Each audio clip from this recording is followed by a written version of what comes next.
ಚಿಕ್ಕದಾಗಿ ನನಗೆ ಕರೆದು ಮಾತಾಡಿ ಅಂತಂದರೆ ನಾನೇನಾದರೂ ಮಾತಾಡ್ತಾ ನಿಂತ್ಕೊಂಡ್ರೆ ಊಟ ಲೇಟ್ ಆಗ್ತದೆ. ಒಂದು ನಗೆನೇ ಹೇಳ್ತೀನಿ. ಒಂದು ಚಿಕ್ಕದಲ್ಲಿ ಹತ್ರ ಒಂದು ಯಾವುದೋ ಒಂದು 5:45 ಆಗುತ್ತೆ. ಎಲ್ಲರೂ ಚೆನ್ನಾಗಿ ಕೇಳ್ತಾ ಇರ್ತಾರೆ. ಪಕ್ಕದಲ್ಲಿ ಕೇಳ್ತಾರೆ, ಇನ್ನೂ ಎಷ್ಟೊತ್ತು ಮಾತಾಡ್ಬೋದು ಸರ್? ನೀವು ಎಷ್ಟೊತ್ತಾದ್ರೂ ಮಾತಾಡಿ, 6 ಗಂಟೆಗೆ ಟೆಂಟ್ ಓಪನ್ ಆಗುತ್ತೆ, ಎಲ್ಲರೂ ಹೊರಟೋಗ್ತಾರೆ. ಸೊ ಏನಾದರೂ ಅಲ್ಲೇನಾದರೂ ಅವರು ಊಟದ ವ್ಯವಸ್ಥೆ ಓಪನ್ ಮಾಡಿದ್ರೆ ಒಬ್ಬರು ಇರೋದಿಲ್ಲ. ಅದರಿಂದ ನನಗೆ ಸಮಯದ ಕಡಿಮೆ, ಹಾಗಾಗಿ ಹೆಚ್ಚು ಮಾತಾಡೋದಿಲ್ಲ. ನನ್ನ ಮತ್ತು ರಾಮನಹಳ್ಳಿ ಸಂಬಂಧದ ಬಗ್ಗೆ ಮಾತ್ರ ಮಾತಾಡ್ತೀನಿ. ಉಳಿದಿದ್ದೆಲ್ಲ ಗಣ್ಯಾತಿ ಗಣ್ಯರು ಎಲ್ಲರೂ ಹೇಳ್ತಾರೆ. ನಮ್ಮ ಘನತೆ ನ್ಯಾಯಾಧೀಶರಂತೂ ಮಾತಾಡ್ತಾ ಇದ್ರೆ ಇನ್ನೂ ಮಾತಾಡಬೇಕಾಗಿತ್ತು ಅಂತ ಅನ್ನಿಸ್ತಾರೆ. ಪೊಲೀಸ್ ಅಧಿಕಾರಿಗಳಂತೂ ಬಿಡಿ, ಅವರು ಎಂತೆಂಥ ಕವನಗಳನ್ನ, ಕಗ್ಗಗಳನ್ನ, ಕಾವ್ಯಗಳನ್ನ ಹೇಳಿ ಎಷ್ಟು ನಮ್ಮ ಮನಸ್ಸಿಗೆ ಮುದು ಅಂತಂದ್ರೆ ಹೇಳೋದಕ್ಕೆ ಸಾಧ್ಯ. ನಾನಾದ್ರೂ ಅದನ್ನ ಯಾವ್ದು ಮಾತಾಡೋದಕ್ಕೆ ಹೋಗಿಲ್ಲ. ಕೆಲವರೆಲ್ಲ ಮಾತಾಡ್ಬಿಟ್ಟಿದ್ದಾರೆ. ಒಂದು ಚಿತ್ರ ಇತ್ತಂತೆ, ಆ ಚಿತ್ರ ಅನೇಕ ದೃಷ್ಟಿಯಿಂದ ಎಲ್ಲರೂ ನೋಡ್ತಾ ಇದ್ದಾರೆ. ಅದಕ್ಕೆ ಫಸ್ಟ್ ಪ್ರೈಸ್ ಬಂದಿತ್ತಂತೆ. ಎಲ್ಲ ನೋಡೋದಂತೆ ಒಬ್ಬ ಕೇಳಿದಂತೆ, ಈ ಚಿತ್ರಕ್ಕೆ ಫಸ್ಟ್ ಪ್ರೈಸ್ ಯಾಕೆ ಬಂತು? ಅಲ್ಲಿ ಹಸು ಹುಲ್ ಬೇಕೇನೋದಿಗೆ ಅದು ಅವ್ನು ನೋಡದಂತೆ ಹುಲ್ ಕಾಣಿಲ್ಲಂತೆ. ಹುಲ್ ಎಲ್ಲಿದೆ? ಹಸು ಮೇಯ್ಕೊಂಡಿದೆ. ಹಸು ಎಲ್ಲಿದೆ? ಮೇಯ್ಮೇಲೆ ಯಾಕೆ ಹೋಗಿದೆ ಅಂತ.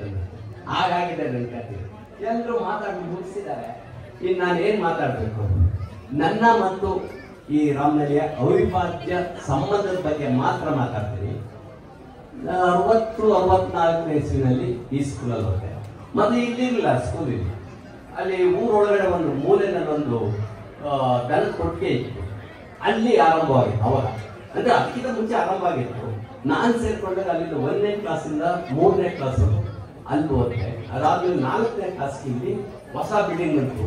ಹೊಸ ಬಿಲ್ಡಿಂಗ್ ಅಂದ್ರೆ ಏನ್ ಖುಷಿ ಗೊತ್ತಪ್ಪ. ಅದು ಸ್ಕೂಲ್ ಹೋಗ್ತಾ ಇದ್ರೆ ಏನೋ ಒಂದು ವಿಧಾನಸೌಧ ನೋಡ್ದಂಗೆ ನೋಡ್ತಾ ಇದ್ದೆ.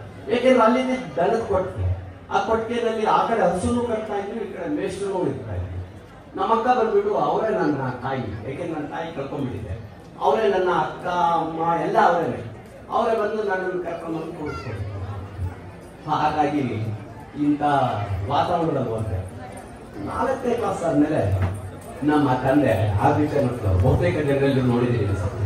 ಅವ್ರಿಗೆ ಏನು ಅನ್ನಿಸ್ತಾ ಏನೋ, ಮಕ್ಕಳನ್ನ ವಿದ್ಯಾಭ್ಯಾಸ ಮಾಡಿಸ್ಬೇಕು ಅಂತ ಇಡೀ ಆಸ್ತಿನ ಬರೀ 8,600 ರೂಪಾಯಿ ಮಾಡಿ ಹೊಲ, ಗದ್ದೆ, ಮನೆ ಎಲ್ಲದೂ ಓವರ್ ನೈಟ್ ಮಾಡಿದ್ರು. ಸೀದಾ ತುಮಕೂರಿಗೆ ನಮ್ಮನ್ನೆಲ್ಲ ಕರ್ಕೊಂಡೋಗಿ ಎಲ್ಲ 4 ಜನನ್ನು ಓದ್ಸಕ್ಕೆ ಅವ್ರು ಇನ್ವೆಸ್ಟ್ ಮಾಡಿದ್ ನೋಡಿ. ಇಡೀ ಆಸ್ತಿನ ಮಾಡಿ 4 ಜನನ್ನು ಹೈಯೆಸ್ಟ್ ಎಜುಕೇಶನ್, MSc ಮಾಡಿದ್ರು, MA ಮಾಡಿದ್ರು, ಒಬ್ರು BE ಮಾಡಿದ್ರು. ನಾನು MBBS ಮಾಡಿ MD ಆದ್ಮೇಲೆ ಸುಮಾರು ಓದ್ಬಿಟ್ಟ. ಬರೀ ಓದೋದೇ ನನ್ನ ಕೆಲಸ. ಇದನ್ನ ಯಾವ್ದಕ್ಕೆ ನಮ್ಮಲ್ಲಿ ಹೇಳ್ತಾ ಇದ್ದೀನಿ ಅಂದ್ರೆ, ವಿದ್ಯೆಯ ಮಹತ್ವ ಎಷ್ಟು ಅನ್ನೋದು ತಂದೆ ತಾಯಿಗಳಿಗೆ ಅರಿವಾಗಬೇಕು. ಅಂದ್ರೆ ತಮ್ಮ ಇಡೀ ಆಸ್ತಿನ ದಾನ ಮಾಡಿ ಧಾರೆಯನ್ನು ಕೊಟ್ಟು ಮಕ್ಕಳನ್ನ ಓದಿಸಿದ್ದಾರೆ. ಅಂತಹ ತಂದೆನ ಪಡೆದ ನಾವೇ ಧನ್ಯರು ಅನಿಸುತ್ತೆ. 4 ಜನರು ಚೆನ್ನಾಗಿದ್ವಿ. 2 ಮೇಲ್ಗಡೆ ಹೋದ್ರು. ಸದಾನಂದ ಮೂರ್ತಿಯವರು ಒಂದು ಜನ್ಮಸೆಗಳು. ನಮ್ಮ ಇನ್ನೊಬ್ಬ ಮಲ್ಲಿಕಾರ್ಜುನ ಇಲ್ಲೇ ಇದ್ದಾರೆ, ಡೆಪ್ಯೂಟಿ ಜನರಲ್ ಮ್ಯಾನೇಜರ್ ಆಗಿದ್ದಾರೆ. ಅದಾದ ನಂತರ ಹೇಳ್ತೀನಿ, 4ನೇ ಕ್ಲಾಸಿಂದ 5ನೇ ಕ್ಲಾಸಿಗೆ ತಗೊಂಡು ಸೀದಾ ತುಮಕೂರಿಗೆ ಬಿಟ್ಬಿಟ್ಟು, ತುಮಕೂರಿಗೆ ವೆಸ್ಟರ್ನ್ ಎಕ್ಸ್ಟೆನ್ಷನ್ ಸ್ಕೂಲ್ ಅಂತ, ಅದು ಗೌರ್ಮೆಂಟ್ ಸ್ಕೂಲ್. ಅದು ಹೋದ್ರೆ ಏನ್ ಮಾತಾಡ್ಬೇಕು ಅನ್ನೋದು ಗೊತ್ತಾಗ್ತಾ ಇಲ್ಲ. ಎಲ್ಲ ಹುಡುಗರೆಲ್ಲ ಏನು ಅಂತ ಟಿಪ್ ಟಾಪ್ ಬಂದವ್ರೆ, ಎಲ್ಲ ಶರ್ಟು ಚಡ್ಡಿ ಎಲ್ಲ ನೀಟಾಗಿ ಇಸ್ತ್ರಿ ಮಾಡ್ಕೊಂಡಿದ್ರೆ ಗೌರ್ಮೆಂಟ್ ಸ್ಕೂಲೇ. ಬಟ್ ಲೆವೆಲ್ ಹೆಂಗ್ ಚೇಂಜ್ ಆಗುತ್ತೆ ನೋಡಿ. ರಾಮನಹಳ್ಳಿಯಿಂದ ಸಣ್ಣ ತುಮಕೂರು ಸಿಟಿ ಕರ್ಕೊಂಡು ಹೋಗ್ಬಿಟ್ರೆ ಅದೇನಾಗೋಯ್ತು, ಏನೊಂದು 15 ದಿವಸ ಅವ್ರು ಏನ್ ಮಾತಾಡ್ದವ್ರು ಅನ್ನೋದು ಗೊತ್ತಿಲ್ಲ. ಮೇಷ್ಟ್ರುಗಳೆಲ್ಲ ಸ್ವಲ್ಪ ಇಂಗ್ಲಿಷ್ ಬೇರೆ ಮಿಕ್ಸ್ ಮಾಡಿ ಮಾತಾಡೋದು. ಆಮೇಲೆ ವಾಟ್ ಇಸ್ ಯುವರ್ ನೇಮ್ ಅನ್ನೋರು, ವಾಟ್ ಇಸ್ ಯುವರ್ ನೇಮ್ ಅಂದ್ರೆ ಏನೂ ಗೊತ್ತಿಲ್ಲ. ಯಾಕೆಂದ್ರೆ ಅಚ್ಚಿ ಕನ್ನಡದಲ್ಲಿ ನಾವು ಅದಿರೋಕ್ಕೂ ಹೋಗ್ತೀವಿ. ರಾಮನೇ ಪಿಕಪ್ ಮಾಡ್ಕೊಂಡಿರ್ಲಿ. 7ನೇ ಕ್ಲಾಸಿಗೆ ಬರೋಷ್ಟೊತ್ತಿಗೆ ಡಿಸ್ಟ್ರಿಕ್ಟ್ ಲೆವೆಲ್ಲೇ ಟಾಪ್ 10 ನಲ್ಲಿ 1 ರ್ಯಾಂಕ್ ಬಂತು. ಅದಾದ್ಮೇಲೆ ಅಷ್ಟಕ್ಕೆ ಆಗಿಲ್ಲ, ತಗೊಂಡ ಸೀದಾ ಬೆಂಗಳೂರಿಗೆ ಬಿಟ್ಟು, ಬ್ಯಾಂಗ್ಳೂರ್ ಸೆಕೆಂಡರಿ ಸ್ಕೂಲ್. ಅಲ್ಲಿ ನೋಡಿದ್ರೆ ಎಲ್ಲರೂ ಇಂಗ್ಲಿಷ್ ಮೀಡಿಯಂ ಮಾತಾಡ್ತಾರೆ. 7ನೇ ಕ್ಲಾಸಲ್ಲೂ ಕನ್ನಡ ಮೀಡಿಯಂ. ಇಂಗ್ಲಿಷ್ 1 ಅಕ್ಷರನೂ ಬರ್ತಿರ್ಲಿಲ್ಲ. ಎಕ್ಸೆಪ್ಟ್ ಅದು ಏನೋ ಒಂದು ಬುಕ್ ಇರ್ತಿತ್ತು, ಇಂಗ್ಲಿಷ್ ಬುಕ್. ಆ ಬುಕ್ ಅಲ್ಲಿ ಮೇಸ್ಟ್ ಏನ್ ಹೇಳ್ಕೊಟ್ರು ಅಷ್ಟು ಬಿಟ್ಟು ಎಕ್ಸ್ಟ್ರಾ ಪದ ಗೊತ್ತಿರಲಿಲ್ಲ. ಸಡನ್ ಆಗಿ ಅಲ್ಲಿ ಹೋಗ್ತೀನಿ, ಎಲ್ಲರೂ ಇಂಗ್ಲಿಷಲ್ಲಿ ಮಾತಾಡ್ತಾರೆ, ಪಾಠನೂ ಇಂಗ್ಲಿಷಲ್ಲೇ ಹೇಳ್ತಾರೆ. ಕನ್ನಡ ಮೇಷ್ಟ್ರು ಬಂದ್ರು, ಅವರು ಇಂಗ್ಲಿಷಲ್ಲಿ ಮಾತಾಡ್ತಾರೆ. Today I am going to talk about ಮಂಕುತಿಮ್ಮನ ಕಗ್ಗ ಅಂತ. ಇದೇನಪ್ಪ ಕನ್ನಡನ ಇಂಗ್ಲಿಷಲ್ಲಿ ಹೇಳ್ಕೊಡ್ತಾರಲ್ಲ. ಏಕೆಂದ್ರೆ ಅಂತಹ ಸ್ಕೂಲ್ ಹೈಯೆಸ್ಟ್ ಲೆವೆಲ್ ಸ್ಕೂಲ್, ಆದ್ಮೇಲೆ ನ್ಯಾಷನಲ್ ಕಾಲೇಜ್ ಹೋದೆ, ಅಲ್ಲಂತೂ ಬಿಡಿ ಎಲ್ಲ ಇಂಟರ್ನ್ಯಾಷನಲ್ ಲೆವೆಲ್ ಪ್ರೊಫೆಸರ್ಸ್. PUCಗೆ ನಮಗೆ BSc ಬುಕ್ಗಳು ಓದಿಸ್ತಾರೆ, ಜುವಾಲಜಿ, ಬಾಟ್ನಿ ಎಲ್ಲ. Doctor H. ನರಸಿಂಹಯ್ಯ ಅಂತ ಇದ್ರು, ವೈಸ್ ಚಾನ್ಸಲರ್ ಆಗಿ. ಎಂತಹ ಮೇಧಾವಿ ಒಬ್ಬರು ಪ್ರೊಫೆಸರ್ ಅಂತ ಅಂತಂದ್ರೆ ಏನ್ ಕೈ ಬೆರಳಲ್ಲೇ ಹೇಳ್ತಾ ಇದ್ರು ಮ್ಯಾಥಮೆಟಿಕ್ಸ್ ಫಿಸಿಕ್ಸ್ ಫಾರ್ಮುಲಾಗಳನ್ನ. ಅಂತಹ ಕಾಲೇಜಲ್ಲಿ ಹೋದಾಗ ಯಾತಕ್ಕೆ ವಿಚಾರ ಹೇಳ್ತಾ ಇದ್ದಾರೆ, ಸ್ಟ್ಯಾಂಡರ್ಡ್ ಚೇಂಜ್ ಆಗುತ್ತೆ. ಆ ಸ್ಟ್ಯಾಂಡರ್ಡ್ ಯಾಕೆ ಚೇಂಜ್ ಆಗುತ್ತೆ ಅಂತಂದ್ರೆ ಇನ್ಫ್ರಾಸ್ಟ್ರಕ್ಚರ್ ಬೇಕು. ನಾವು ಮಡಿವಂತಿಕೆಯನ್ನ ಮೊದಲು ಬಿಟ್ಬಿಡ್ಬೇಕು. ಕನ್ನಡ ಮೀಡಿಯಂ ಇಂಗ್ಲಿಷ್ ಮೀಡಿಯಂನ ಒಂದು ತಾರತಮ್ಯ ಏನಾಗಿದೆ ಅದನ್ನ ಬಿಟ್ಬಿಡ್ಬೇಕು. ನಮ್ಮ DO ಇದ್ದಾರೆ, ಅವ್ರ ಮುಂದೆ ನೇರವಾಗಿ ಹೇಳ್ತೀನಿ, ಯಾವ MLA ಮಕ್ಕಳು ಗೌರ್ಮೆಂಟ್ ಸ್ಕೂಲ್ ಹೋಗ್ತಾವ್ರೆ, ಯಾವ MP ಮಕ್ಕಳು ಬಿಟ್ರೆ, ಯಾವ ಕನ್ನಡ ಸಾಹಿತ್ಯ ಪರಿಷತ್ ಅಧ್ಯಕ್ಷರು ಅವ್ರ ಮಕ್ಕಳು ಕನ್ನಡ ಶಾಲೆಗೆ ಹೋಗ್ತಾವ್ರೆ, ಕನ್ನಡ ವೈಸ್ ಚಾನ್ಸಲರ್ ಮಗ ನನಗೆ ಗೊತ್ತು, ಅವ್ನು MSc ಫಿಸಿಕ್ಸ್ ಮಾಡ್ತಾವ್ರೆ. ಇದು ಯಾಕೆ ಹೇಳ್ತಾ ಇದ್ದೀನಿ, ಹೇಳೋದು ಬಾಯ ಸುಲಭ, ಕನ್ನಡ ಮೀಡಿಯಂ ಸೇರಿಸು, ಗೌರ್ಮೆಂಟ್ ಸ್ಕೂಲಿಗೆ ಸೇರಿಸು. ಆದ್ರೆ ಇನ್ಫ್ರಾಸ್ಟ್ರಕ್ಚರ್ ಇದೆ, ಅದಕ್ಕೆ ಬೇಕಾದಂತಹ ತಳಪಾಯ ಇದೆ. ಅದನ್ನ ಸೇರಿಸಿದ್ರೆ ಮಕ್ಕಳಿಗೆ ಮುಂದೆಗೆ ಅಂತ ಹೈಯರ್ ಎಜುಕೇಶನ್ ಸಿಗಲ್ಲ. ಕೂಪ ಮಣ್ಣುಗಳಾಗಿ ಡಾಕ್ಟರ್ ನಾನು ಭಾವಿಸಿರೋದು ಇದೇ ನನ್ನ ಪ್ರಪಂಚ ಅಂತ ಅಂದ್ಕೊಂಡಿರ್ತೀನಿ. ಅದಾದ್ಮೇಲೆ ನಾನು ಇಂಗ್ಲೆಂಡ್ ಹೋದೆ. ಇಂಗ್ಲೆಂಡ್ ಹೋದ್ರು ಅಲ್ಲೇ ಇಂಗ್ಲಿಷ್ ಮೊದಲನೇ ದಿವಸ ನನ್ನ ಕ್ಲಾಸ್ ಹೋಗಿ ಕೂತ್ಕೊಂಡಾಗ ಅವ್ರು ಮಾತಾಡ್ತಾರೆ, ಇಂಗ್ಲೀಷೇ ಗೊತ್ತಿಲ್ಲ. ನಾನು ಇಂಗ್ಲೀಷಲ್ಲಿ 99 ಔಟ್ ಆಫ್ 100 ತಗೊಂಡು, ಬಟ್ ಬರೆಯಕ್ಕೆ ಬರುತ್ತೆ ಇಲ್ಲ, ಆಕ್ಸೆಂಟೇ ಬರೋದಿಲ್ಲ.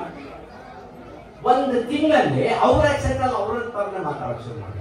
And I got the highest marks in all the subject in Bristol university. Basically English people ಅವರು ಇಂಗ್ಲಿಷಲ್ಲಿ ಇಂಗ್ಲೆಂಡ್ ನಾಡಿನಲ್ಲಿ ಅವ್ರ ಜೊತೆನೆ ಸ್ಪರ್ಧೆ ಮಾಡಿ ತಗೊಂಡು. ಇದನ್ನ ಯಾಕೆ ಹೇಳ್ತಾರೆ, ನನಗೋಸ್ಕರ ನನ್ನನ್ನ ಬೆಂತರಿಸ್ಕೊಳಕ್ಕೆ ಹೇಳ್ತಲ್ಲ, ನಮ್ಮ ಮಕ್ಕಳಿಗೆ ಉಪವಾರಣೆ ಆಗಲಿ. ನೀವು ನಿಮ್ಮ ತಂದೆ ತಾಯಿಗಳಿದ್ದೀರಿ, ನೀವು ನಿಮಗೆ ಮಕ್ಕಳನ್ನ ಬೆಳೆಸಿ ಒಳ್ಳೊಳ್ಳೆ ಸ್ಕೂಲಿಗೆ ಕಳಿಸಿ. ಏನೇ ಮಡಿವಂತಿಕೆ ಇದೆ ಇಂಗ್ಲಿಷ್ ಮೀಡಿಯಂ ಮತ್ತು ಕನ್ನಡ ಮೀಡಿಯಂ ಅದು ಹೊರಟೋಗ್ಬಿಟ್ಟು ಎಲ್ಲ ಕನ್ನಡ ಶಾಲೆಗಳಲ್ಲೂ ಇಂಗ್ಲಿಷ್ ಕಡ್ಡಾಯವಾಗಿ ಬೋಧನೆ ಮಾಡಿ. ಅಧ್ಯಕ್ಷ Rotary Acme school, central silver school ಅಧ್ಯಕ್ಷ ಮೈಸೂರಿನಲ್ಲಿ. ಕನ್ನಡನೂ ಇದೆ, ಬಟ್ 100% ಇಂಗ್ಲಿಷ್. ಯಾವ ಲೆವೆಲ್ ಇಂಗ್ಲಿಷ್ ಅಂತಂದ್ರೆ ಇಂಗ್ಲೆಂಡಿಂದ ಬಂದ ನಾಚ್ ನೀರಾಗ್ಬಿಡ್ಬೇಕು ಅಂತಹ ಇಂಗ್ಲಿಷ್. ಇದು ಸ್ಪರ್ಧಾತ್ಮಕ ಜಗತ್ತು. ಸ್ಪರ್ಧಾತ್ಮಕ ಜಗತ್ತಿನಲ್ಲಿ ಯಾರಿಗೆ ಹೆಚ್ಚು ಭಾಷೆ ಗೊತ್ತಿರ್ತದೋ ಅವರೇ ಮೇಧಾವಿ. ಈಗ ತಾನೇ ನಮ್ಮ SP ಸಾಹೇಬ್ರು ಹೇಳುದು 9 ಭಾಷೆಗಳು ಬರ್ತದೆ, ತುಳು, ಕನ್ನಡ, ಮಲಯಾಳಂ, ಇಂಗ್ಲಿಷ್, ತೆಲುಗು ಎಲ್ಲ ಹೇಳುದು. ಯಾಕೆ ಅದಕ್ಕೆ ಅವರು SP ಆಗಿದ್ದು. ಆದ್ರಿಂದ ಈ ತಾರತಮ್ಯ ಬಿಟ್ಬಿಡಿ. ನನ್ನ ಎಲ್ಲ ಶಿಕ್ಷಕ ವೃಂದ ಕೇಳ್ಕೊಳ್ಳೋದು ಇಷ್ಟೇ, ಇಂಗ್ಲಿಷ್ನ ನೀವು ಅವ್ರ ಗೌರ್ಮೆಂಟ್ ಏನಾದ್ರು ಹೇಳಿ ಇಂಗ್ಲಿಷ್ನಲ್ಲಿ ಮಾತಾಡ್ತಾ ಇರಿ, ಇಂಗ್ಲಿಷ್ನಲ್ಲಿ ಟೀಚ್ ಮಾಡ್ತಾ ಇರಿ, ಎಲ್ಲದನ್ನು ಇಂಗ್ಲಿಷಲ್ಲಿ ಹೇಳ್ಕೊಡ್ತಾ ಹೋಗಿ. ಯಾವ ಸರ್ಕಾರನೂ ಬಂದು ನಿಮ್ಮನ್ನ ಹೇಳ್ಕೊಡ್ಬೇಡಿ ಅಂತ ಬೇಡ, ಕನ್ನಡ ಜೊತೆಗೆ ಇಂಗ್ಲಿಷನ್ನು ಬೋಧನೆ ಮಾಡಿ. ಆವಾಗಲೇ ನಾವು ಈ ಸ್ಪರ್ಧಾತ್ಮಕ ಜಗತ್ತಿನಲ್ಲಿ ಮೇಲ್ ಬರೋದು ಸಾಧ್ಯ. ಅದನ್ನ ಕೂಪ ಮಂಡುಕುಗಳಾಗ್ಬಿಡ್ತೀವಿ, ಬರೀ ಅದೊಂದೇ ನಮ್ಗೆ ಇದೇ ಜಗತ್ತು ಅಂತ ತಿಳ್ಕೊಳ್ತೀವಿ. ಆದ್ರಿಂದ ನಾನು ಈ ಒಂದು ಹಳ್ಳಿಯ ಮಗನಾಗಿ ಮತ್ತು ಅಕ್ಕರೆ ಮಗನಾಗಿ ಎಲ್ಲರೂ ಕೇಳ್ಕೊಳ್ಳೋದು ಇಷ್ಟ. ವಿದ್ಯೆಗೆ ಹೆಚ್ಚು ಆದ್ಯತೆ ಕೊಡಿ, ಮಕ್ಕಳನ್ನ ಇನ್ನೂ ಹೆಚ್ಚು ವಿದ್ಯಾವಂತರ ಮಾಡಿ, ಹೆಚ್ಚು ಒಳ್ಳೆ ಶಾಲೆಗಳನ್ನು ಸೇರಿಸಿ. ಬೇಕಾದಷ್ಟು ಹೇಳ್ತಾರೆ, ಅದೆಲ್ಲ ಕೇಳೋದಕ್ಕೆ ಸರಿ, ಆದ್ರೆ ultimately it is only the challenge. What you are going to do, what you are going to do in the future. The challenge comes only by competition. This is a competitive world. Unless you compete with others, you cannot go up. How we became SP? Because of the competition. How our judge became a judge? Because he faces so many interviews, so many competitive examinations. All those is possible only by education. Educate your children. ಎಲ್ಲರೂ ವಿದ್ಯಾವಂತರು ಮಾಡಿ. ಜೈ ಹಿಂದ್, ಜೈ ಕರ್ನಾಟಕ.